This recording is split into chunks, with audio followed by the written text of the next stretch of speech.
प्यारे बच्चों को मेरा नमस्कार। बच्चों, आज का हमारा जो है chapter that is rural administration, chapter 6, NCERT class 6, है ना। तो ये चैप्टर वैसे एग्जाम पॉइंट ऑफ व्यू से बड़ा ही इम्पोर्टेंट है और बड़ा ही कंसाइज वे में कम इम्पोर्टेंट चीजें हैं इसमें। तो पूरे चैप्टर मैंने जो इम्पोर्टेंट चीजें थी उसको अच्छे से हाईलाइट कर लिया है। So let us start and finished with precise means कोई भी इंपॉर्टेंट चीज ना छूटे और छोटे से छोटे वीडियो में हम लोग इसको खत्म कर लेते हैं। तो चलिए स्टार्ट करते हैं। रूरल एडमिनिस्ट्रेशन पेज नंबर 49 है। इसमें सोशल एंड पॉलिटिकल लाइफ है ना। इसमें हम लोग आते हैं डायरेक्ट इंपॉर्टेंट चीजों पे। इसमें क्या हुआ कि मोहन एक फार्मर है, उनके पड़ोसी भी फार्मर रघु है, तो वो दोनों में आपस में झगड़ा हो गया, काफी मारकुटाई भी हो गई, जिसमें मोहन को बहुत चोट लग गया। तो मोहन के दोस्तों ने उसको समझाया कि भाई तू चल के पुलिस कंप्लेन कर, ऐसे नहीं चलेगा। तो अब मोहन पुलिस स्टेशन कहाँ जाता है, कैसे कंप्लेन करता है, उसके बारे में थोड़ा सा ब्रीफ इंट्रोडक्शन है इसमें। लेट अस सी पेज नंबर 50 पे। और उसमें इंपॉर्टेंट पॉइंट क्या है, अब जैसे उनको अब मार दिया उनके जो रघु के सपोर्टर्स ने और रघु ने मिलके मोहन को। अब उसको कौन से स्टेशन में जाना है, उसी पुलिस स्टेशन में जाना है जहां उस पुलिस स्टेशन का जो एरिया, जिस एरिया में उसका गांव आता है उसी पुलिस स्टेशन में जाता है। चलो मैं पढ़ता हूं आप लोग को। Area of police station, area of police station.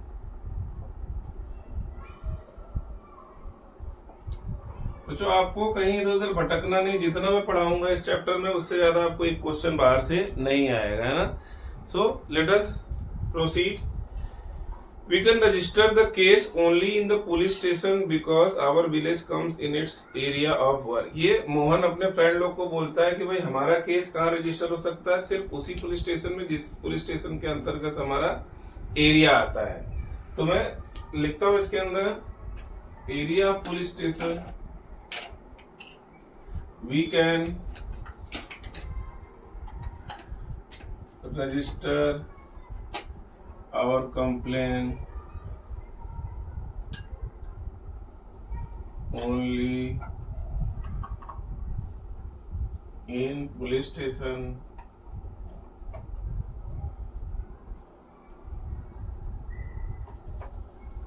we can register our complaint, sorry,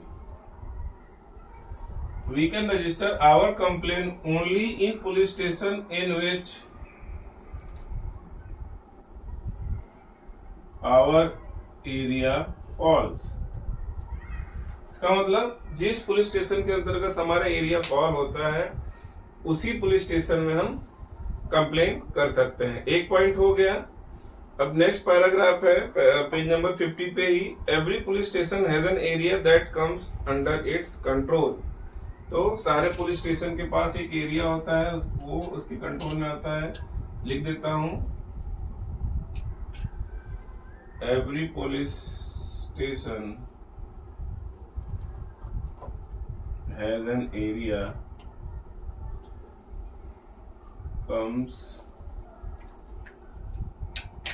under its control, है ना।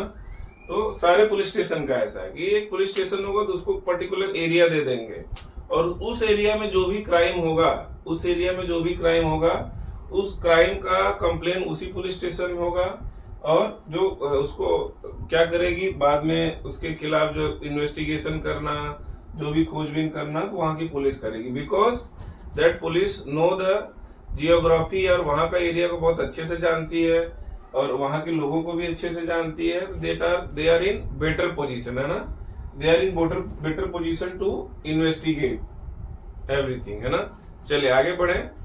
All person in that area can report case or inform the police about any theft, accident, injury, fight, etc। अब जितने भी citizen है यहाँ के, वो लोग क्या करेंगे, इसी पुलिस स्टेशन में जिसके अंतर्गत उनका एरिया आता है वहीं पे जाके वो लोग क्लेम रजिस्टर कर सकते हैं। क्लेम या कंप्लेन जो भी कह लो आप। चलो मैं ये भी लिख देता हूँ, all persons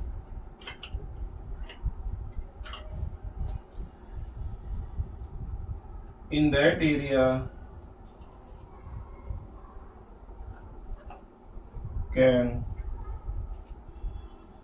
report case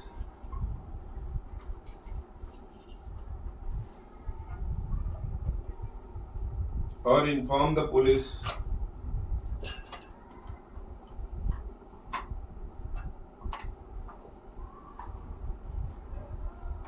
about any theft, accident or injury.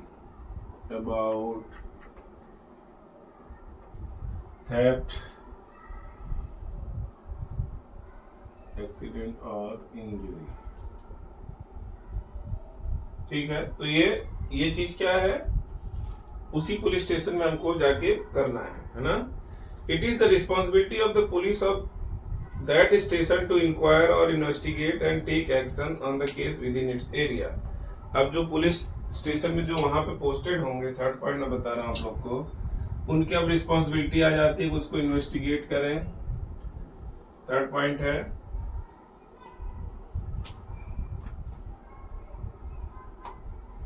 it is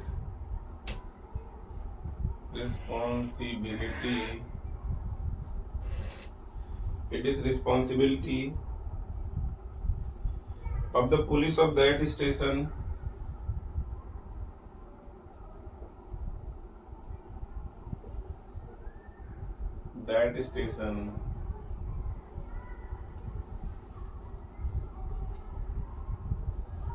to inquire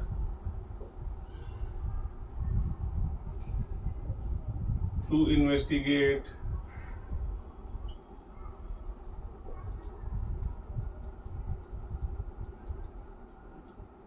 and take action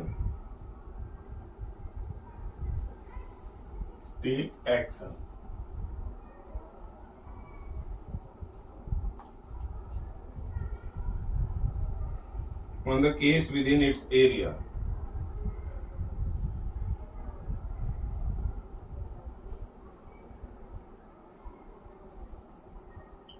बच्चों ये क्लियर है आप लोग को? ये आपके एग्जाम में पूछ सकता है कि भाई कहाँ पे कंप्लेन होगा, तो कंप्लेन कहाँ होगा, जो पुलिस स्टेशन में ये एरिया आता है उसी वहीं पे कंप्लेन होगा। और सबसे पहले आपको कंप्लेन को रजिस्टर कराना है। रजिस्टर कराने के बाद पुलिस क्या करेगी, इंक्वायरी करेगी, इन्वेस्टिगेट करेगी और एक्शन लेगी, है ना। सो बच्चों क्या करती है पुलिस, पहले इंक्वायर करेगी, इन्वेस्टिगेट करेगी और फिर तीसरे पे एक्शन ले लेगी, है ना, अगर उसको लगा कि यू आर गिल्टी। चलिए आगे बढ़ते हैं। Who work at police station, कौन काम करता है पुलिस स्टेशन पे? तो when they reach the police station, Mohan went to the person in charge, station house officer. चलिए मैं इसको रब कर रहा हूं। SHO आपको फुल फॉर्म पूछ सकता है, व्हाट इज SHO आपको पता होना चाहिए, मैं लिखता हूँ। चलिए SHO इसको बोलते हैं स्टेशन हाउस ऑफिसर।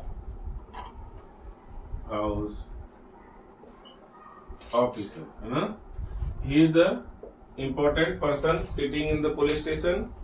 चलिए स्टेशन हाउस ऑफिसर और SHO एंड टोल्ड ही, फिर उसको अपना कंप्लेन बताया।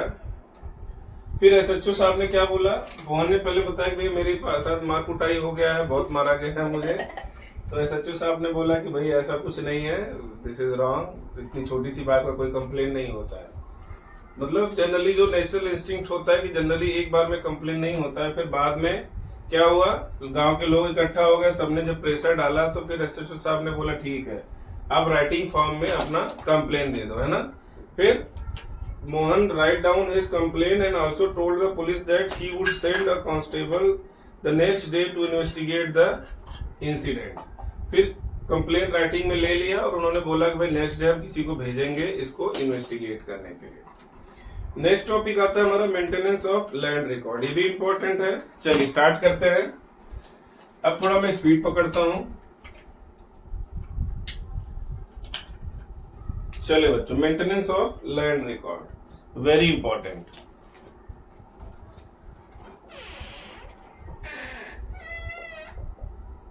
मेंटेनेंस ऑफ लैंड रिकॉर्ड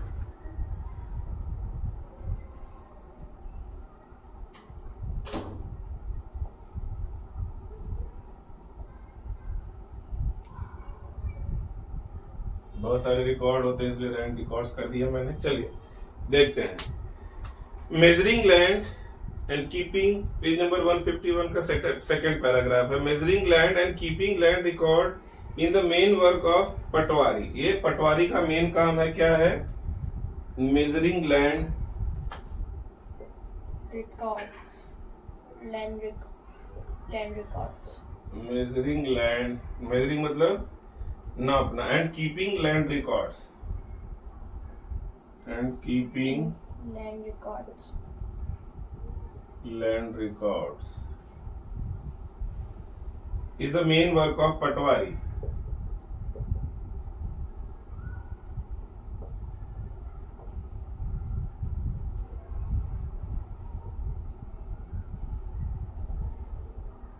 अब पटवारी को और भी कई नामों से जाना जाता है। क्या क्या पटवारी के नाम है? नंबर 1, पटवारी जी का क्या नाम होता है? लेखपाल। लेखपाल। दूसरा है कानूनगो। कानूनगो।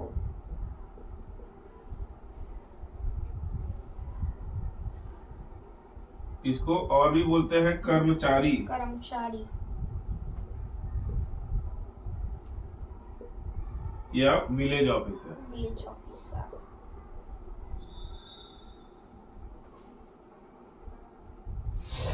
ठीक है, तो इतने नामों से जाना है। आपसे पूछेगा भाई which of the following is another name of patwari, तो उसमें लेखपाल भी हो सकता है, कानूनगो, कर्मचारी और विलेज ऑफिसर।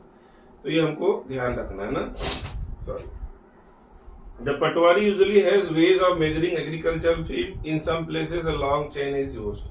इनके पास बहुत सारे तरीके हैं, बड़े बड़े खेत की नपाई करके उसको क्या करते हैं वो लोग, उसका रिकॉर्ड रखते हैं ना, मेजर करते हैं उसका, फिर रिकॉर्ड करते हैं कि मोहन की कितनी जमीन या फिर उसके पड़ोसी की कितनी जमीन। तो वो सब क्या है, रघुज उनका, तो उसका रिकॉर्ड प्रॉपर मैप फॉर्म में किसी न किसी रेफरेंस के फॉर्म में वो लोग रखते हैं, ताकि एग्जैक्ट जगह का लोकेशन क्या है और उसकी मेजर यानी नाप क्या है वो कभी भी वेरीफाई किया जा सके, है ना। नेक्स्ट लास्ट पैराग्राफ है, the patwari is also responsible for organising the collection of land revenue from farmers and providing information to the government about the crops grown in the area। अब इनका दूसरा काम क्या है कि रेवेन्यू कलेक्शन का, farmer से जो टैक्स लगता है, फार्मर के ऊपर जो गवर्नमेंट लगाती है रेवेन्यू कलेक्शन, वो भी ये लोग कलेक्ट करते हैं फार्मर से। और कौन कौन सी खेती किस किस एरिया में की गई है, कौन कौन सी खेती, which are the what are the crops has been grown in that area, they also keep the record and give the information to government, है ना। गवर्नमेंट को ये इंफॉर्मेशन ये लोग ले जाके देते हैं कि अपने पर्टिकुलर एरिया में like wheat, rice, this much hectare has been shown and what are the chances of produce. They keep all the information of the agriculture of their area and provide such information to the government. So these two basics works are there. Number 1, मैंने क्या बताया, number 1 they collect the revenue from the farmer, number 2 they collect the means they do have the information of crops grown in their area which they provide the information to the government, है ना। तो अगर आप function लिखेंगे जो मैंने बोला उसको खाली रोक के आप लिख भी लेंगे, then it will serve your purpose। फिर पेज नंबर 53 पे हम आ जाते हैं। 53 पे वेरी इंपॉर्टेंट टॉपिक है, it is going to be asked in your exam. चलिए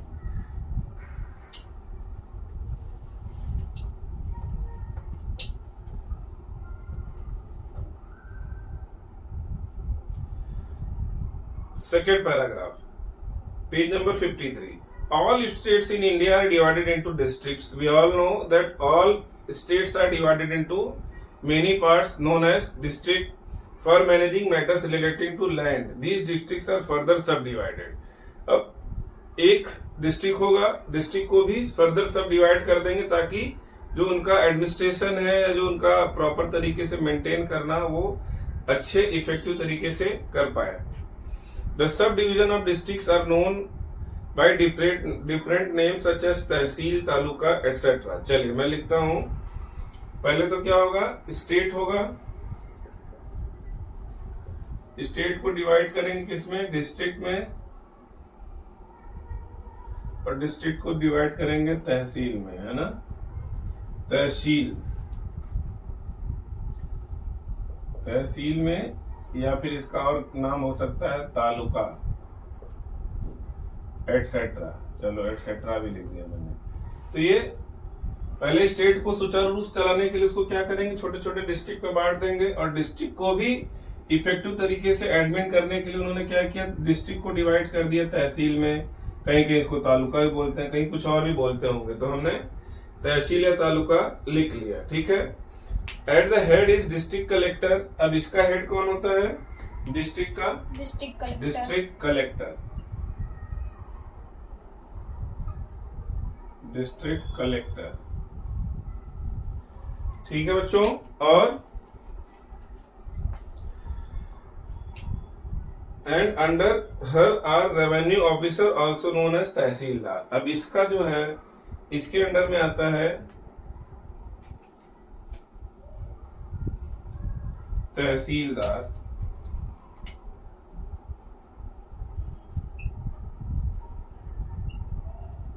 इसको और क्या बोलते हैं, revenue officer.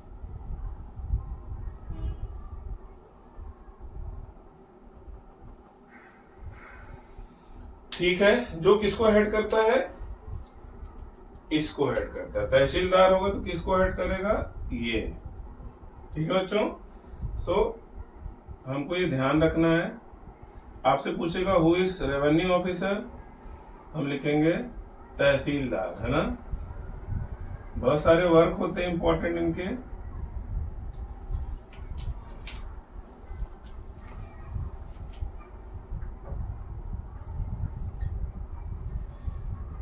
They have to hear disputes. अब इनके तहसीलदार के बहुत सारे वर्क होते हैं, मैं लिख देता हूं तहसीलदार के वर्क। वर्क ऑफ तहसीलदार, तहसीलदार। चलिए देखिए, मैं लिखता हूं नंबर 1, टू हियर डिस्प्यूट। अगर डिस्प्यूट है तो उसकी सुनवाई करना, है ना।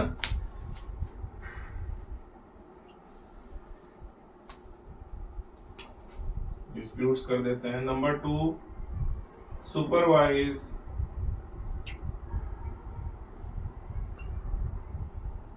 Work of, patwari, very good, Patwari.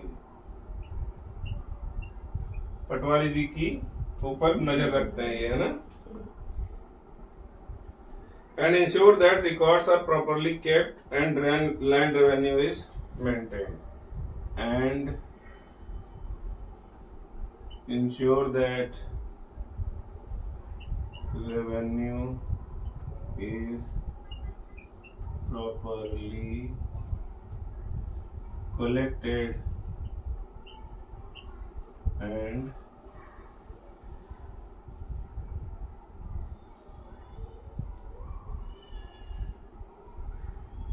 properly and ensured and properly and land record properly kept.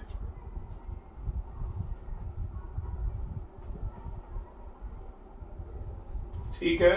So this is the work of revenue officer या तहसीलदार, जो हमको क्या करना है, याद रखना है। ये आपके एग्जाम में अगर पूछ लिया तो आपको देखो, मैंने इसको क्या कर दिया, घेरा बना दिया, है ना। इतना आप याद रख लेना, more than sufficient, because you are children, है ना, छोटे बच्चे हो आप लोग, क्लास 6 में पढ़ते हो। This is enough information for you people. आगे बढ़ते हैं। They make sure that farmers can easily obtain copy of their record. अब ये लैंड रिकॉर्ड अगर प्रॉपरली केप्ट है तो दे इंश्योर करते हैं कि उनको अच्छे से आसानी से मिल जाए। Student can obtain their caste certificate etcetera. Students को कास्ट सर्टिफिकेट भी इशू कर सकता है तहसीलदार। ठीक है। The tehsildar office is where land disputes are heard. अगर लैंड डिस्प्यूट है तो तहसीलदार के ऑफिस में वो भी सुना जाता है। चलिए 2 पॉइंट और है, मैं लिख देता हूं, इसको रब कर रहा हूं।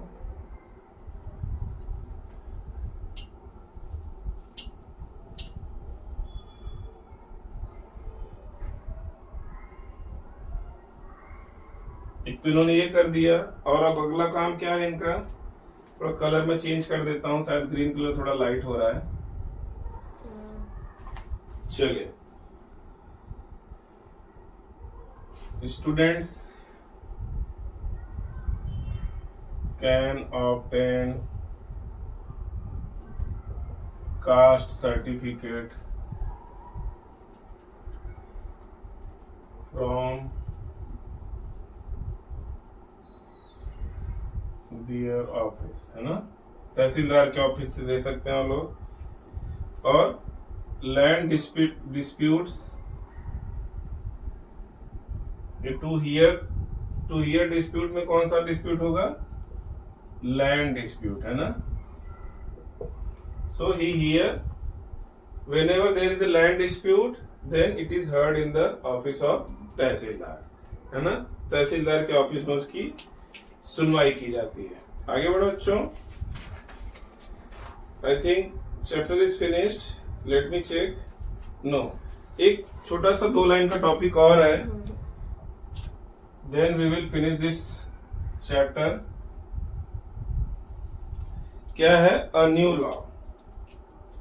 लॉ का नाम क्या है, Hindu succession amendment act 2005, Hindu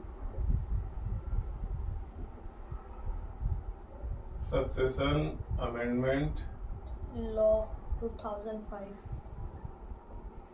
law 2005 very important, आपके एग्जाम में पूछ सकता है, इसलिए है तो 2 लाइन का, लेकिन हमको इसको जानना है। चलिए देखते हैं क्या है, लेट अस सी।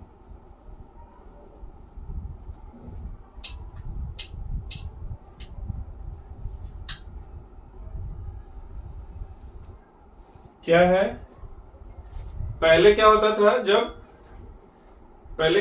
जब मान लो कोई परिवार में कोई प्रॉपर्टी है, तो बेटी की अगर शादी हो गई तो अपने घर चली गई, अगर पिताजी एक्सपायर हो गया, माताजी बची, तो जो प्रॉपर्टी डिवाइड होती थी उनके बेटों के बीच में ही होती थी, बेटियों का उस पर कोई अधिकार नहीं हुआ करता था। तो फिर ये हमारा आया हिंदू सक्सेशन। हिंदू मतलब हिंदू धर्म में हमारा, सक्सेशन क्या है, उत्तराधिकारी, किसको मिलेगा। अमेंडमेंट एक्ट, ये लॉ 2005 में गवर्नमेंट लेके आई, और इस लॉ में गवर्नमेंट ने बोला कि बेटियों का और माताओं का भी बराबर अधिकार है। ऐसा नहीं कि पूरी प्रॉपर्टी बेटों के बीच में बच जाएगी और उनको उनकी मजबूरी पे छोड़ दिया जाएगा, या फिर बेटों के रहमो करम पर छोड़ दिया जाएगा, ऐसा नहीं है। इसमें क्या है कि इसका जो अमेंडमेंट एक्ट था 2005, उसने क्या बोला कि अब बेटियों का भी बराबर अधिकार है ना। एक बार मैं पढ़ देता हूँ, फिर 2 लाइन में आप लोग को लिख देता हूँ। सेकेंड पैराग्राफ है, in the new law sons, daughters and their mother can get equal share in the land. लिख देता हूं, इन न्यू लॉ सन्स कर दिया, daughters and mothers can get equal share in land, share in land. आगे बोलता हूं, the same law will apply to all states and union territories of the country. और ऐसा नहीं खाली एक ही स्टेट में, the same law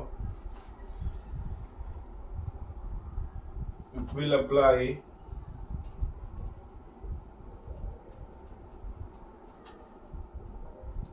to all state and union territories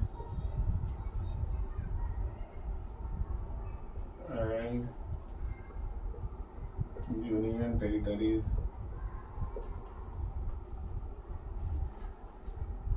of the country.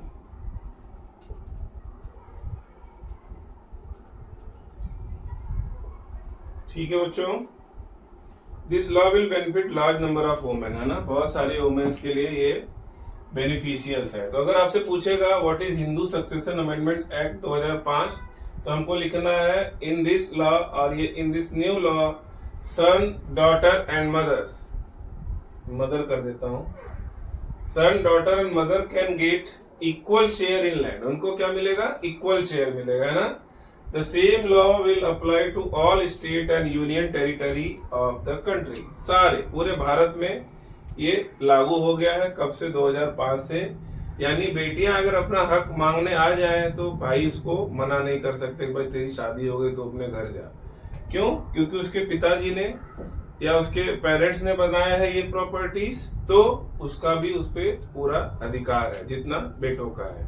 So this is all for this chapter, rural administration. बच्चों इसको अच्छे से जितना मैंने कराया बस उसको लिख के अपने वर्ड्स में याद कर लो, you will able answer 100% of your question. So that is it. I will be coming with next chapter, that is chapter number 7 in short period. Till then, study hard, enjoy life, play outside your house, not with the mobile, and also share these videos with your colleagues. Thank you so much. Jai Shri Krishna. Like, share, and subscribe.